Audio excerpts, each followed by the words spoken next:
Welcome to Araf Academy. আসসালামু আলাইকুম সুপ্রিয় নবম শ্রেণীর শিক্ষার্থী বন্ধুরা। আজকে হচ্ছে তোমাদের নবম শ্রেণীর বার্ষিক পরীক্ষার গণিত সাজেশন ও নমুনা প্রশ্ন নিয়ে আমি হাজির হয়েছি। সেটা হচ্ছে তোমাদের অনুক্রম ধারা অভিজ্ঞতা হচ্ছে অনুক্রম ধারার তোমাদের প্রথম আসবে হচ্ছে এমসিকিউ, তারপর আসবে এক কথায় প্রকাশ, তারপর আসবে হচ্ছে সংক্ষিপ্ত প্রশ্ন, তারপর হচ্ছে যে দৃশ্যপট নির্ভর রচনামূলক প্রশ্ন, যেটাকে আমরা সৃজনশীল বলতে পারি। আমি তোমাদের জন্য সেরকম নমুনা প্রশ্ন নিয়ে আজকে হাজির হয়েছি। প্রথমে দেখতে পাচ্ছ বহুনির্বাচনী প্রশ্ন, এটা হচ্ছে অনুক্রম ধারার। আমি এখানে তোমাদেরকে সুবিধার জন্য উত্তর সহ দিয়ে দিচ্ছি, তোমরা পজ করে করে দেখতে পারো। যেমন নাকি সসীম অনুক্রম কত প্রকার, তারপর এখানে কতগুলো আছে। তারপর আমরা দেখব হচ্ছে অনুক্রম বীজগণিতকে কি বলে, নিচে কোনটি সমান্তর অনুক্রম, তবে একটা অনুক্রম আছে তাদের সাধারণত কত বাহির করতে বলা হচ্ছে। তারপর আছে হচ্ছে কতগুলো এক্স এর মান বাহির করতে হবে, তারপরে 10, 7, 11, 15, 19 অনুক্রমটা 100তম পদ কত বাহির করার জন্য দেওয়া আছে।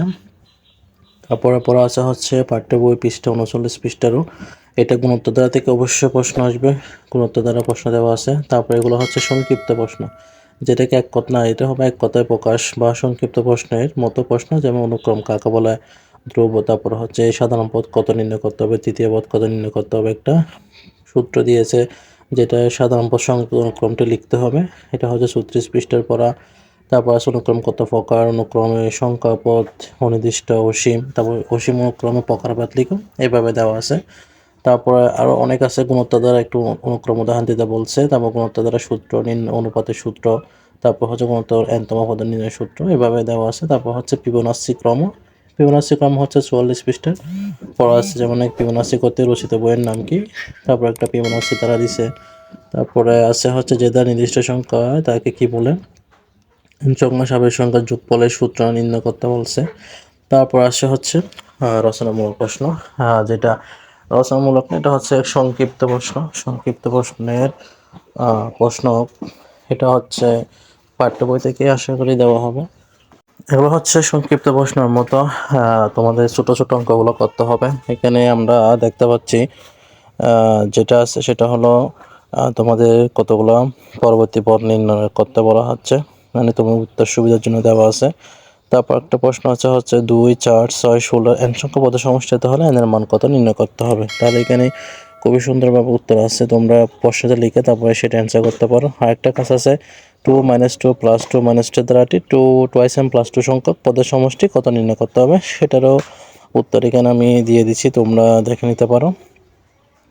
যেমন এটা উত্তর শেষে আসে হচ্ছে উত্তর খাতার মধ্যে নিয়ে লিখতে পারো। আরেকটা কাজ আছে 1/√2 - 1 + 2, এটা হচ্ছে গুণোত্তর দ্বারার অঙ্ক, আগেরগুলো ছিল সমান্তর দ্বারার অঙ্ক, এগুলো হচ্ছে গুণোত্তর দ্বারার অঙ্ক, এগুলো সংক্ষিপ্ত প্রশ্ন আকার আসবে। এটা হচ্ছে মাথা কাটাও তোমাদের একক কাজ, দলীয় কাজের একটা কাজ, এটা হচ্ছে 43 পৃষ্ঠার মাথা কাটা আলোকে প্রশ্নটা করা হয়েছে। তারপর আরও একটা প্রশ্ন আছে যেটা গুণোত্তর অনুক্রম প্রথম ও দ্বিতীয় পর্যায়ক্রমে এইভাবে একটা দেওয়া আছে, দশম পদ নির্ণয় করতে হবে, এটার উত্তর দেওয়া আছে।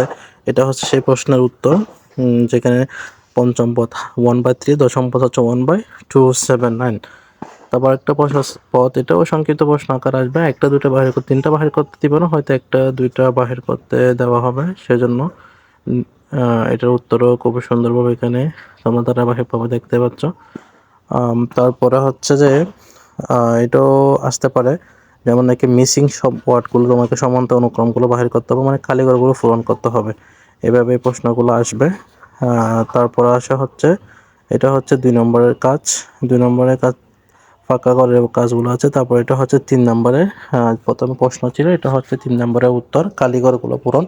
তারপর আমরা দেখবো হচ্ছে এটা হচ্ছে সৃজনশীল, যেটাকে তোমরা রচনামূলক দৃশ্যপট নির্ভর বলতে পারো। তোমাদের প্রশ্ন ক, খ, গ এভাবে হবে, ক, ক হবে, এটা হচ্ছে ক নম্বরের উত্তর। তারপরে আমরা দেখতে পাচ্ছি এটা খ নম্বরে যেটা বলা হচ্ছে তার নির্ণয় কত সমষ্টি অসীম সমষ্টি নির্ণয় করতে হবে, এটা হচ্ছে খ নম্বরের উত্তর। ক নম্বরের উত্তর খুবই সুন্দরভাবে আমি ধারাবাহিক করে দিয়ে আসি, আশা করি এটা দেখে নিতে পারো। এটা উত্তর হবে অসীম সমষ্টি হবে। হ্যাঁ 2। আমরা তারপর দেখবো হচ্ছে ক নম্বর প্রশ্নটা হচ্ছে একটা সমান্তরাল থেকে গুণোত্তর দ্বারা চলে গেছে, সেটা সমষ্টি নির্ণয় করতে হবে, এটা হচ্ছে ক নম্বর প্রশ্নের উত্তর। ক নম্বর প্রশ্নের উত্তর খুবই সুন্দরভাবে দায়কভাবে দিয়েছি, আশা করি তোমাদের জন্য খুবই ভালো হবে। শেষ পর্যন্ত দেখার জন্য অসংখ্য অসংখ্য ধন্যবাদ।